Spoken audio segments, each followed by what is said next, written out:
Heather. I'm Director of Education here at Luminesce. And guys, we are here each and every day for you, so you learn more and more about Luminesce and what we have to offer. So I'm going to come over here, turn to Facebook, and make sure that we are good to go. So how is everyone's weekend? I know we're a little off on timing, but I thought better to get here late than no time. So yeah, there we go. So now, all right, I think we're good. Maybe so, maybe not. All right. There we go. All right. Hey, Dawn, how are you? So yeah, we have a lot going on this week. We're getting ready for conference for our Luminesce consultants. And so, yeah, there's a lot going on. But hey, Dova, hey, Sarah. But I wanted to make sure we get here. So we're doing this one at 11:30-ish, and then I'll do it at 3 as well.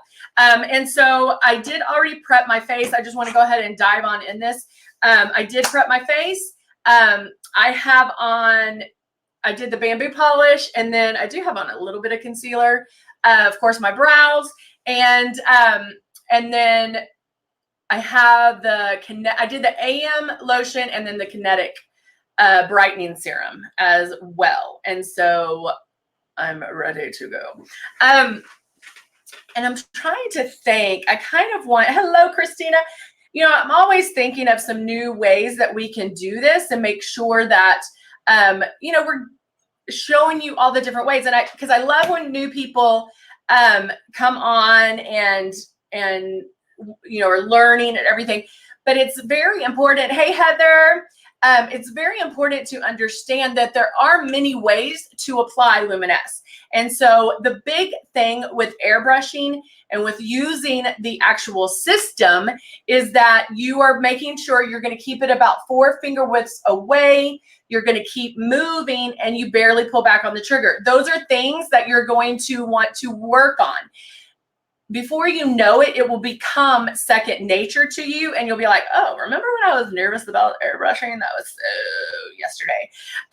So you'll get excited about it. I mean, it's exciting anyway, but once you get it down and get that hang of it, it will become second nature, and you'll be like, and you won't even have to think about it. But right now, when you're first starting to airbrush, you need to think about how far you're pulling back on that trigger. That's super important because of the fact that we are barely putting it on. This is so unlike anything traditional side, because you're not wanting to see it go on. And you're like, what are you talking about, Heather? I have to see it go on. No, you don't want to see it go on because of how airbrush with the system itself and the airbrush, how it goes on is so light, so airy. It doesn't feel heavy or cakey or anything. It's just going to feel amazing on your skin. And even when I'm airbrushing, you should be like, is she spraying anything? And then it should just look like I have an amazing skin. So, bye, Dawn. All right. Hey, Kathy, how are you? All right, so I'm going to go in and I'm going to apply I'm going to do 3 drops of the CC concealer. The CC concealer is going to be the higher end of coverage, right along with the peach color corrector. If you need less coverage, then the eraser, the X out, those are things that you can use before airbrushing to put on. Now, of course, I would say almost all of you start with Velvet Veil. That is a primer that we're going to put on that's going to help blur wrinkles and crinkles, blur redness, blur imperfections before even starting the airbrush. And so sometimes that's good enough just to put on. But I'm going to go ahead and start with the CC concealer and really just kind of go in those problem areas. I do not have to put it everywhere. And just like traditional concealer, you wouldn't put it everywhere on your face. You could put it just in those problem areas. The one thing with airbrush is that the transition is so seamless. So I'm just going to apply it a little bit. And there we go. I just needed a little bit, didn't need a lot, just to get that going. I do want to go in, let's see, what am I going to use?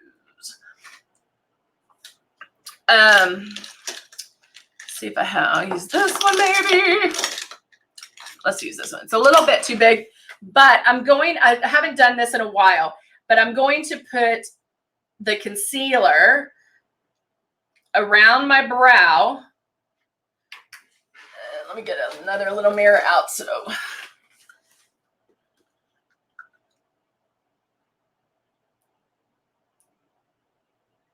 and I'm just going to just really work on that brow to make sure it's like very precise, where you get that real hard, edge to it.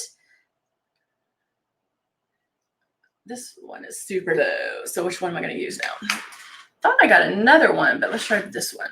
No. I know I got another buff because I always run out of buff. Where's my buff? My buff walked off. All right, so I'm going to use Tawny, which is a little dark. I'm kind of see if I can mix those two together. And then I'll do this underneath. I need my closer upper.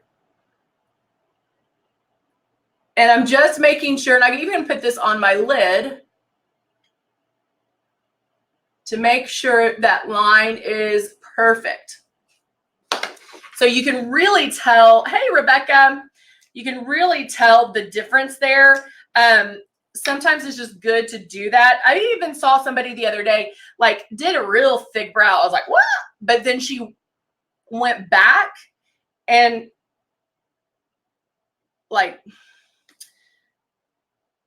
tweaked, literally just put the color on her finger and just went, and then went back with a brush to remove the extra and to space out that brow. So it depends. I've never done it that way. To me, that just seems like extra work. I'll have to look back and see what exactly she was using. Hey, Lisa.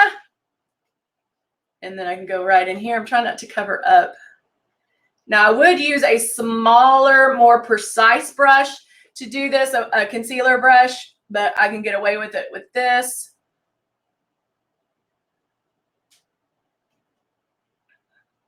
And it just tweaks that brow to make sure that you don't have any like craziness or anything like that. So it makes them pop a little bit more.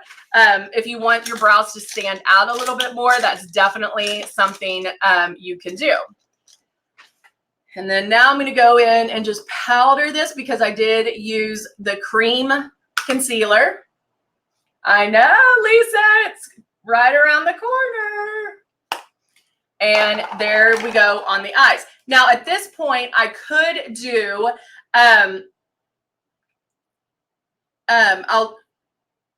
what happened?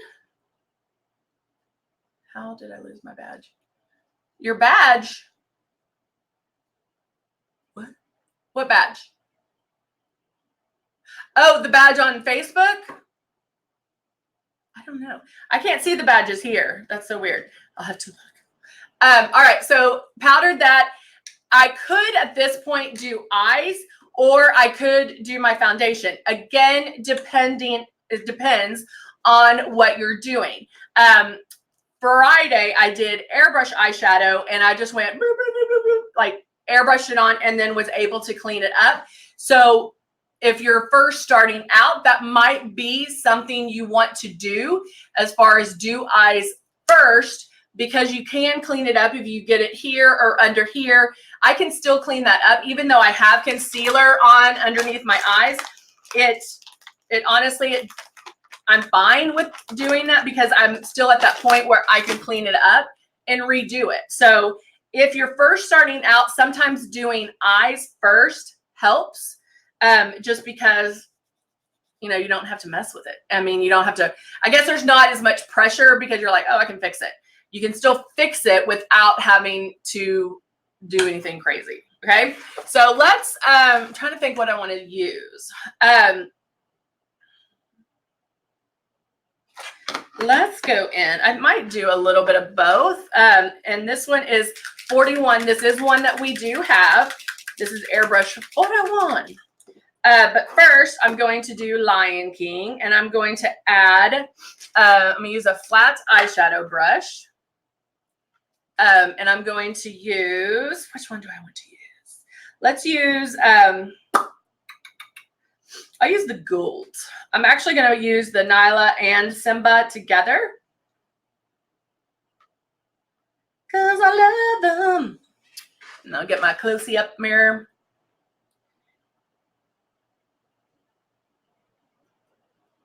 And then put that right there. Now, a lot of times you'll see me do the crease first and then put this in, on the lid. However, I'm going to do airbrush, and so I'm going to change it up just a little bit. I can always go in and reapply if I need to, if I cover the some of the gold. But again, it's just figuring out what works best for you.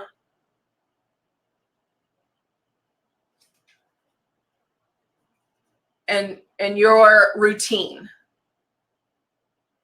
All right. Now at this point, if I wanted to, I could go in and just kind of blend that harsh line at the crease. But I really don't have to because I'm going to blend that. So to me, that's just an extra step that you maybe don't need at this point, because I'm going in with the eyeshadow to go on top of it. I'm going to put a couple of drops of the 41, which is a brown. And then I'm going to do it right at the edge. I'm going to do it the outside corner and blend in.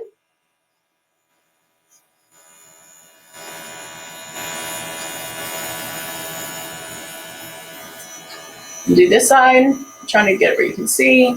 And guys, I'm holding it a little closer. And when I say I'm barely pulling back, like it's barely a barely. Like you're just doing it so you can see it. When you start seeing it, okay? Now I'm on purpose kind of getting outside the line so I can show you, even though we did this on Friday, you can see. And let's say that that edge is even a little harsh. Well, that doesn't matter. I can still, while it's still wet, kind of take it and blend it before it dries. Now, keep in mind, this dries super fast. And so you need to work with it pretty quickly. So I can blend and blend. But that, now you don't always have to do this because once you get it down, you're going to be blending with the stylus so easy. We know that the stylus is going to blend everything for you. Now let's say, oh, that's off. What am I going to, like this one is down farther than this one. What am I going to do? You know, you can go in and try to correct this. And hey, Andy, there's a lot of things, but I can take my wipe and just clean that up. So I have, and now I'm just kind of patting it to dry it. So that way I'm going to blow this out real quick so I don't have the brown in there. And then at this point, I'm going to show you real quick. So with that being airbrushed, I know that it has that staying power. It's not going to go anywhere. But let's say you're like, oh, well, it kind of covered some of that gold, and maybe I want some of that to come out a little bit more. I can still go over that if it died down a little bit. So it all depends on whatever look you're wanting for that day. I can even tweak it a little bit more and add some darkness in the crease.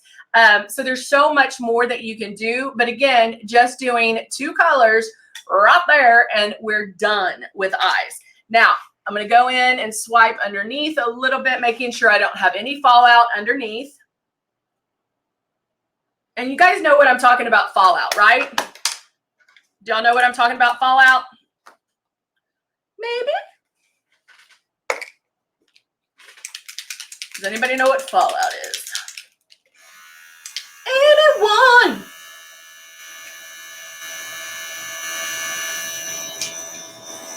I'm waiting. I'm going to wait on you. I know there's a delay. Okay.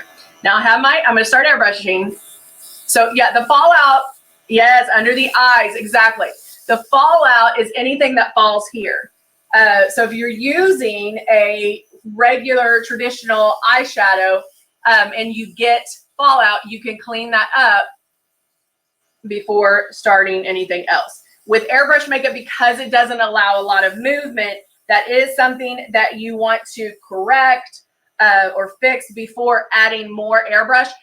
If you're already airbrushed, then that's when you would want to do the powder guard and things like that to help to protect that area. Yes, it's the eyeshadow falling off the brush under the eyes. Exactly, Rebecca. Exactly. It can make it look dark. It can make it, I mean, you might not even see it. Like looking in the mirror, you might not see it, but you would want to get a little bit closer to make sure that you don't see that there isn't any. All right, so there we go on the foundation. I am done with my foundation. And then at this point, I am going to finish off with contouring, with blush, with lips, all of that. Now, if I wanted to, let me see if I can. One thing I haven't done in a while, which let's see if I can get the, oh, I can do it this one. I haven't highlighted my brow bone in a while, just because I've been going with the Lion King colors, and I like it a little bit more muted. I'm now using the Cut One palette and a flat eyeshadow brush, so I can go in there and kind of soften that brown and highlight right at my eyebrow bone, just to throw something different. I mean, just that little something, and I'm gonna blend those a little bit together, can make such a difference. Just highlighting a little bit. Whoa. So like I said, I always like to show you little steps that you can do to tweak it and just to maybe step it up a notch or change, you know, maybe it's a look that you do all the time and you're like, I just want to switch it up. Highlighting that brow bone makes a world of difference. You can do a shimmer or a matte, depending on, again, what look you're going for. So hello, Heather. Oh, yay. I'm so excited to see everybody and to put names and faces together and hug next. It's going to be a lot of fun. We are very, very excited about this coming up. So can't wait to meet you guys if you're able to be there. It is going to be a fun few days. So, all right, guys, I will see you soon. We'll be back at 3 o'clock. I'll finish the look and we'll go from there. All right, guys, have a great lunch and I will see you soon. Bye for now.